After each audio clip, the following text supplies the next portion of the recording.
Why do some people never follow trends, even when everyone else seems to?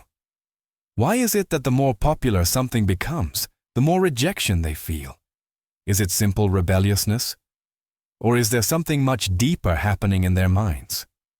Because behind this behavior, there is not just a conscious decision, but an internal conflict between freedom, identity, and social pressure. And the most unsettling thing is this: not everyone who rejects trends does so for the same reason. Stay, because understanding this can completely change the way you see yourself and others. Rejecting trends is not a superficial act, nor a simple aesthetic stance. In most cases, it stems from a deep sense of discomfort with the idea of following the crowd. From a very early age, these people begin to perceive that something doesn't fit when everyone does the same thing, thinks the same thing, and desires the same thing. It is not hatred toward others, but an internal reaction against uniformity. Deep down, the central problem is not the trend itself, but what it represents. Fashions usually arrive accompanied by a silent pressure, the need to adapt, to belong, to not be left out. For some people, this pressure feels like a direct threat to their identity. They keep wondering why they should adopt something just because it is popular. Who decided that this is the right thing? And what about individuality? This conflict usually has deeper roots. Many of these people grew up questioning norms, observing contradictions between what is said and what is actually done. They learn to analyze before accepting. Therefore, when a trend appears massively, their first impulse is not to imitate, but to doubt the authenticity, the intention behind it, the real benefit. Here a key question arises. Do they reject trends out of conviction or out of defense? For some, it is a way to protect their mental space. Following fashions implies consuming ideas, styles, and behaviors that do not always align with one's own values. Saying no then becomes a barrier, a way to maintain control over who they are and how they live. But there is also a second level to the problem. By rejecting the popular, these people are often misunderstood. They are labeled as arrogant, antisocial, or difficult. That misunderstanding further reinforces their distance from the majority. The more they are pressured to fit in, the more they cling to their stance. It is a silent circle that gradually closes. The important thing is to understand that this behavior does not arise from nowhere. It is not a pose or a strategy to attract attention. It is the result of a constant tension between the desire to be true to oneself and the overwhelming force of social conformity. And although from the outside it may seem like a simple refusal, inside it is usually a constant struggle. This is only the first layer of the phenomenon, because as we delve deeper, we discover that not everyone who rejects trends does so for the same reasons, nor do they reach the same consequences. Some motivations are conscious, others completely invisible even to themselves. When we look more closely at those who systematically reject trends, a deeper layer appears that is rarely mentioned. It is not just about personal tastes or an intellectual stance, but about invisible motivations that operate almost in silence. Many of these people do not always know how to explain why they feel rejection. They simply feel it as something inevitable. One of the most common motivations is the need for internal control. Trends, by definition, come from the outside. They are imposed by social dynamics, algorithms, cultural authority figures, or collective pressure. For certain people, accepting something external without an internal process of validation generates a sense of loss of autonomy. They constantly wonder why they should allow others to decide what to think, what to wear, or how to behave. Another powerful motivation is hypersensitivity to social manipulation. These people detect patterns where others only see entertainment or normalcy. They perceive how a fashion is constructed, how a message is repeated until it becomes truth, and how the masses adopt it without questioning it.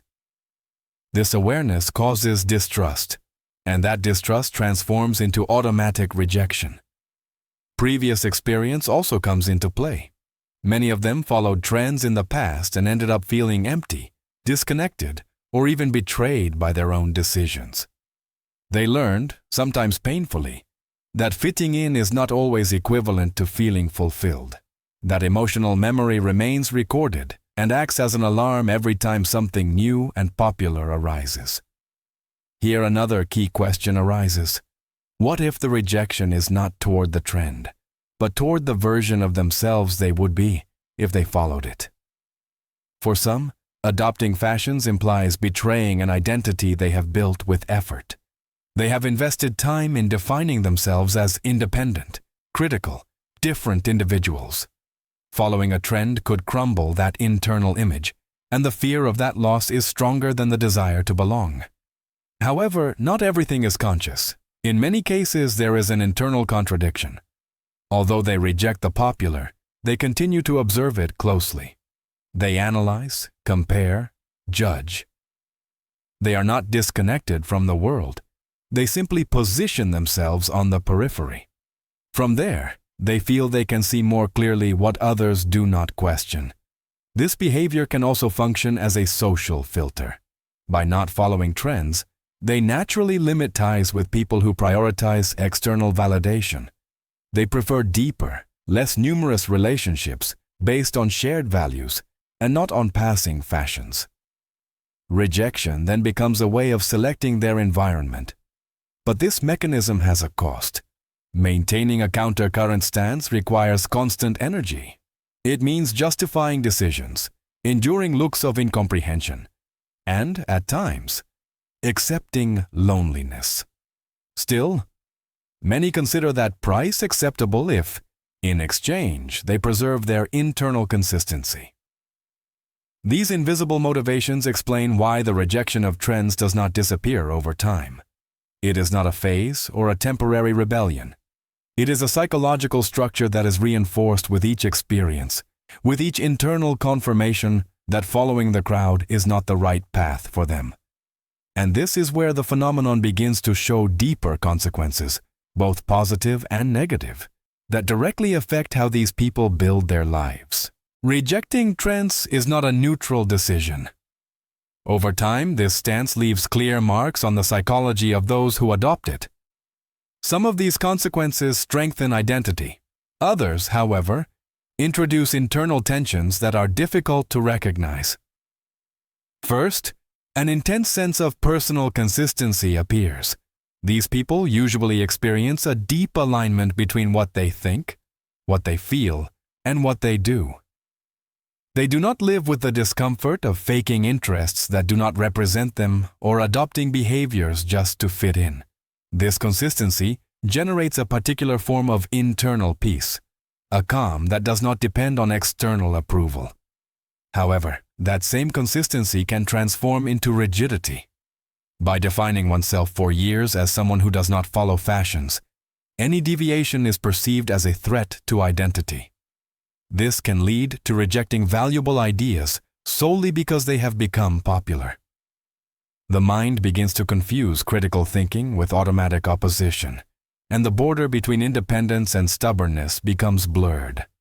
Another relevant consequence is the perception of time. Those who live outside of trends usually move at a different pace. They feel no urgency to adapt nor anxiety about being late for anything. While the environment changes rapidly, they observe from a distance. This can be an advantage, as it allows them to make more deliberate decisions, but it can also generate a disconnection from the immediate social reality. On an emotional level, loneliness is a recurring factor. It is not always about physical isolation, but a sense of not belonging entirely, being surrounded by people and, yet, feeling like you speak a different language. This experience can strengthen emotional self-sufficiency, but also harden sensitivity toward others. Many develop a self-image of observers. They see themselves as those who analyze the world from the outside, detecting inconsistencies, exaggerations, and manipulations. This position offers clarity, but also emotional distance. At times, they find it difficult to fully involve themselves in collective experiences. even when they could be enriching for them.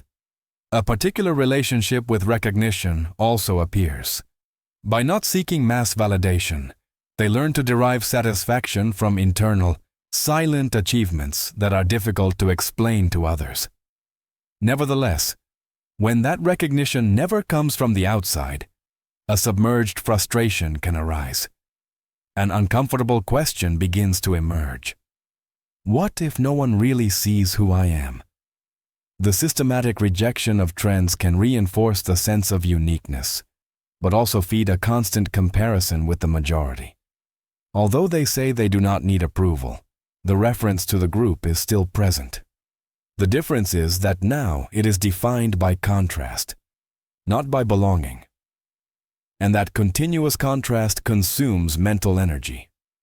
Over time, many discover that going against the current is not a one-off act, but a way of life that requires constant adjustments. They learn to negotiate internally when to stand firm and when to be flexible. Some achieve this with balance, others shut themselves in a defensive stance that protects them, but also limits them. These psychological consequences are neither good nor bad in themselves. They are the logical result of a deep choice, prioritizing authenticity over social integration. But this choice does not occur in a vacuum.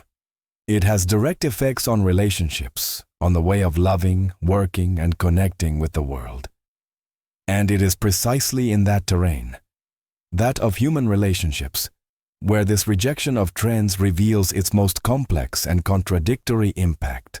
Human relationships are the stage where the consequences of not following trends are most clearly manifested. Here, independence of thought stops being an abstract idea and becomes a daily experience, sometimes enriching, sometimes deeply uncomfortable. In the social sphere, these people often perceive an invisible distance from others. It is not that they reject contact, but that many conversations seem superficial or predictable to them. Topics driven by passing fashions, opinions repeated without reflection, or collective enthusiasms generate a sense of disconnection for them. This causes them to participate less, speak with more caution, and observe more than they intervene. Over time, this attitude can be misinterpreted as coldness or superiority. Others may feel that they are not understood or valued, when in reality what exists is a difference in the way of processing reality. This mutual misunderstanding creates subtle barriers that make it difficult to build deep and lasting bonds. In friendships, selection becomes inevitable. These people usually surround themselves with few individuals, but with whom they establish intense and authentic relationships. They prefer depth over quantity. However, this choice implies giving up certain social spaces where exchange is lighter and more spontaneous. The consequence is a smaller social life, but an emotionally more demanding one. In effective relationships, the impact is even more complex. Not following trends also implies not adhering to prepackaged romantic models. This can generate conflicts with partners who expect conventional behaviors or gestures dictated by implicit social norms. The independent person can love deeply, but not always in a way recognizable to the other. A constant tension then arises between authenticity and adaptation. To what extent should one give in to maintain harmony without betraying oneself? This question appears again and again. Some choose to stand firm, even at the cost of losing relationships. Others try to adapt partially, generating an internal sense of inconsistency that sooner or later comes to the surface. In the work environment, resistance to trends manifests as critical thinking. These people do not accept ideas just because they are popular within a company or sector. They question processes, detect inconsistencies, and propose alternatives. This can turn them into valuable figures, but also into uncomfortable elements for rigid hierarchical structures. It is not uncommon for them to experience slower professional progression, not due to a lack of ability, but because they shun the social game necessary to rise. Self-promotion, alignment with dominant discourses, or the adoption of a trendy image feels artificial to them. They prefer their work to speak for itself, although the system does not always work that way. On a family level, the difference in pace and values also generates friction. While some members follow traditional patterns or cultural fashions, the one who goes against the current can be seen as strange, distant, or difficult to understand. Conversations are filled with silences and avoided topics, not for lack of affection, but for lack of a common language. Despite everything, this stance also attracts similar people. In an almost silent way, an invisible network of individuals who recognize each other is formed. They do not need many words to understand each other. They share the feeling of being outside the center, but also the conviction that this position allows them to see more clearly. Relationships, then, become a delicate balance between closeness and distance. Not following trends does not mean rejecting others, but relating from a different place. A slower, more reflective, less noisy place. But that place has an emotional price that not everyone is willing to pay. And as time passes and life moves forward, an inevitable question arises. What remains of this choice in the long term? What is the true psychological legacy of always living outside the current? Over time, not following trends stops being just an intellectual choice and becomes a silent emotional burden. At first, independence is experienced as a form of freedom. But as the years progress, an internal wear and tear appears that is not always evident from the outside. One of the first costs is cognitive loneliness. Thinking differently often implies not finding an immediate echo in the surroundings. Ideas do not receive quick validation. Doubts are not easily shared, and deep reflections remain trapped inside. This accumulation creates a persistent feeling of being alone, even when one is accompanied. To this is added the constant pressure of having to justify oneself. In a world where following the crowd is the norm, those who do not do so are often questioned, challenged, or even ridiculed. Why don't you do the same as everyone else? Why don't you adapt? These questions, repeated over and over again, erode internal security and force a permanent internal dialogue to reaffirm one's own decisions. Over time, an emotional fatigue difficult to name appears. It is not physical exhaustion or obvious stress, but a continuous tension between what one is and what the environment expects. Maintaining personal consistency requires energy. Every decision implies a deep evaluation. Every step is conscious. Living like this, without social automaticity, can become exhausting. Another critical aspect is late doubt. Although at first the choice not to follow trends seems clear and firm, with the years an uncomfortable question arises. Was it worth it? This doubt does not stem from immediate regret, but from the silent comparison with those who followed more conventional paths and seem to have found stability, recognition, or belonging. The mind begins to review past decisions, relationships that were not sustained, opportunities that were not seized, moments in which adapting would have made things easier. This mental exercise can transform into severe self-criticism if not managed carefully. The risk is falling into an internal narrative where authenticity is confused with unnecessary sacrifice. There is also the danger of becoming emotionally hardened.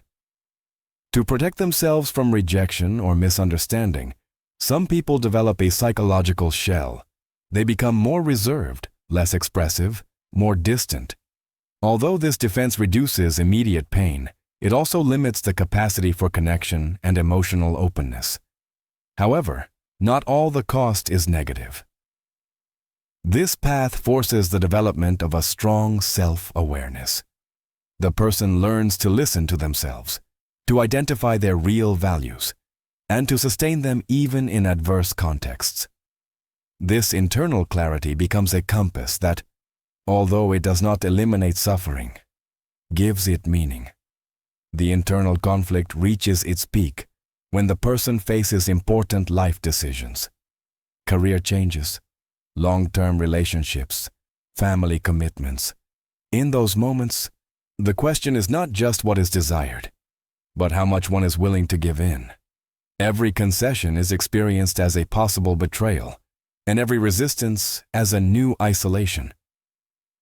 This fragile balance defines the psychological experience of those who live outside of trends. It is not a heroic or romantic path. It is a silent journey, full of doubts, renunciations, and small internal victories that are rarely visible to others. And as life enters a more mature stage, an inevitable reflection arises. Beyond the cost, what does this way of living leave behind? Is there an emotional legacy that justifies all that has been lost? As the external pace slows down and trends lose their urgency, a question emerges that cannot be avoided. What truly remains after having lived on the margins? At this point, it is no longer about proving anything or resisting.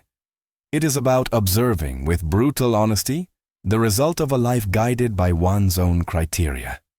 The first thing that appears is a solid identity.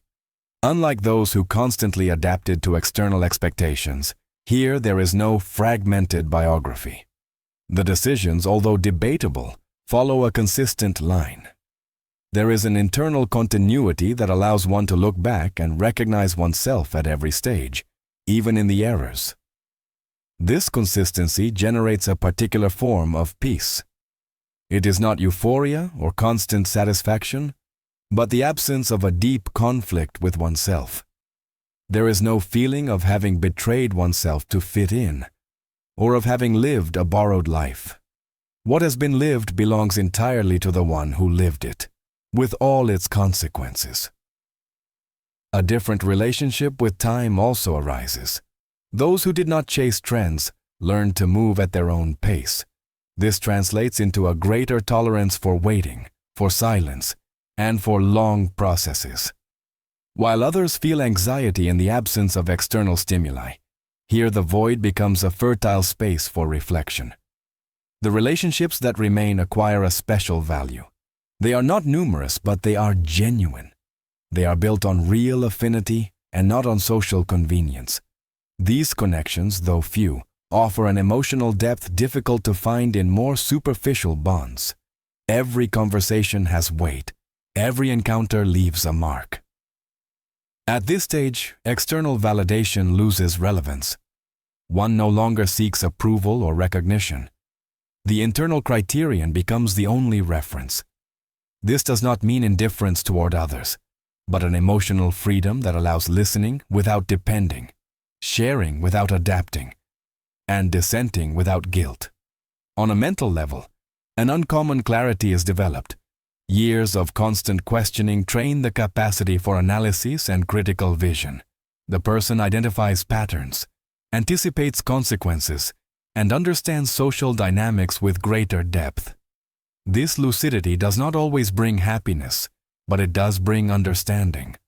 However, this clarity also carries one last renunciation: the illusion of belonging fully. Even in maturity, the feeling of being slightly on the margins persists. It no longer hurts as before, but it doesn't disappear either. It is the final price of having chosen one's own identity instead of a shared one. Over time, this marginality transforms into serene observation. The person stops fighting against the system or defining themselves in opposition to it. They simply exist, aware of their limits and their place. This acceptance marks the close of a long internal conflict. What remains then is not a visible victory or an obvious defeat. It is a form of silent wisdom, a deep understanding of oneself and of the world, built without shortcuts, without manuals, and without guarantees. And it is at this point that the last question arises, the most important of all. When it all ends, when the social noise dissolves completely, how is a life well lived measured? When everything has been said and there is nothing left to prove, the moment of reckoning arrives. Not the one others make, but the one formulated in silence, far from the eyes of others.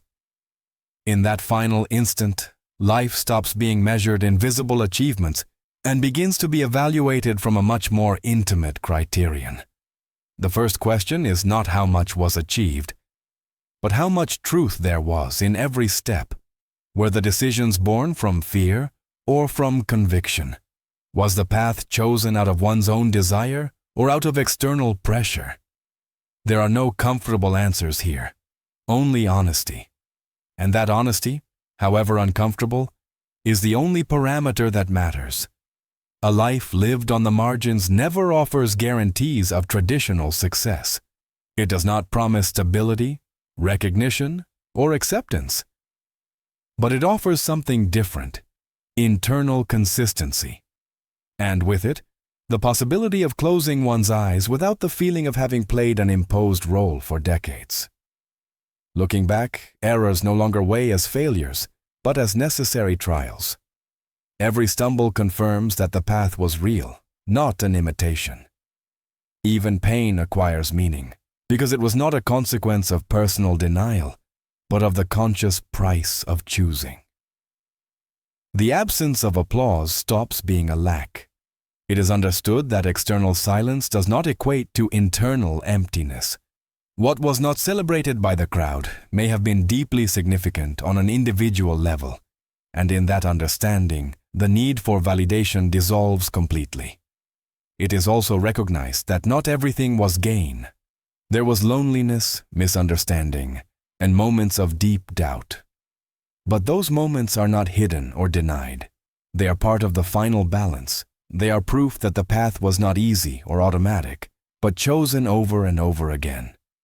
A life well lived is not one that avoids conflict, but one that goes through it without betraying itself. It is not the one that fits perfectly, but the one that maintains its shape even under pressure. And that shape, though irregular, is authentic. In the end, what remains is not a heroic narrative or an exemplary story. What remains is a quiet conscience, the certainty of having lived from the inside out, and not the other way around, of having listened to one's own voice even when the external noise was deafening. When the final silence comes, it doesn't matter if the world remembers that name or not. What matters is that in that silence, there is no regret for not having dared. Because the greatest failure is not being wrong, but not having lived according to what one knew to be true. And thus, without proclamations or grand endings, the circle closes. Not with a definitive conclusion, but with a full acceptance. Life was not won or lost, it was simply lived with integrity.